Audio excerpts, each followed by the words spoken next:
Ow! Ow! Ow! What goes good with puppies? Kids. And what goes good with kids? Why, comic books, of course.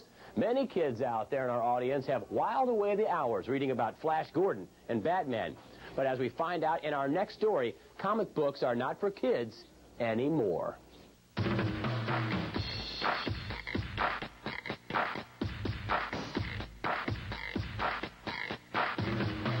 They've been around since the 30s. And after a half-century, comic books aren't just for kids anymore. I think comics nowadays are not something that you grow out of, but something that you grow with. John Hitchcock is manager of Acme Comics in Greensboro, North Carolina. It's one of thousands of specialty stores that has popped up across the country in the 80s. The comic book industry is quietly taking in $500 million a year. It wasn't written for anybody older. And now there's a whole section of comics, not necessarily adversely violent or adversely sexual, but they're just written for mature readership, college and beyond. So there's comics now that you can read that don't insult your intelligence, but it's comics that'll challenge you.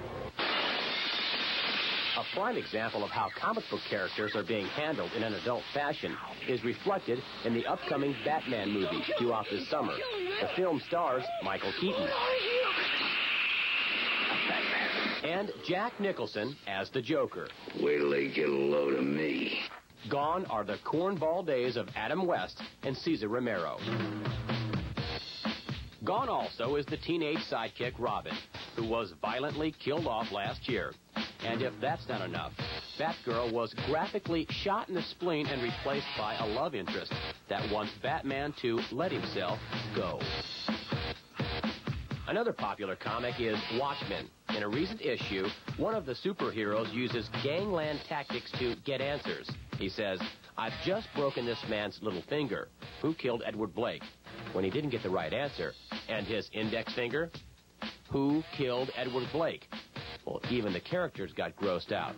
This is being read by adults and kids. There is a lot more violence than there used to be. When I was reading Batman, he used to be a real nice guy, and now he swears, he does bad stuff. It's surprising to me. Is it still okay for him to read it? Well, I don't know. The TV shows are bad. Everything's getting violent. So it's hard to keep him away from it.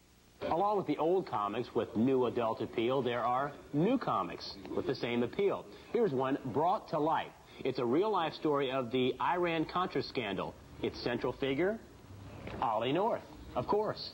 Black Kiss is another new comic book on the market, and this one is definitely for adults only. Now, even though it has a legitimate storyline, some of the illustrations leave little to the imagination. It's not Friday unless I can come up to the comic book store. I mean, it's just not a Friday. This is the peak of the week for me. A break from reality, you know. That's my main reason. I've been reading them since I was 8, and that was my main reason, just to block the real world out and go into a fantasy world. How old are you now? 25. Comic books are changing, or maybe better put, evolving. World War II gung-ho Sergeant Fury is giving way to the realism of Nam, a comic about the heartbreak of the Vietnam War. It doesn't stop there. You can even read about the life and times of Pope John Paul and Mother Teresa, all in comic book form. Some even call comics art, but whatever you call it, it seems they're here to stay, for kids and adults. The 50s stereotype of a dummy rolling up a comic and sticking in his back pocket is dying rapidly, and people are just now beginning to wake up and realize it. The price of comic books aren't for kids either. Oh, they start for 75 cents or $1, but they're also good investments. If you had the issue where Robin was killed off about 4 or 5 months ago, it would now be worth $30. And if you had issue #1 of Superman, you could get over $30,000 depending on the condition. Well, from comic books to pets, you know, it seems that's a regular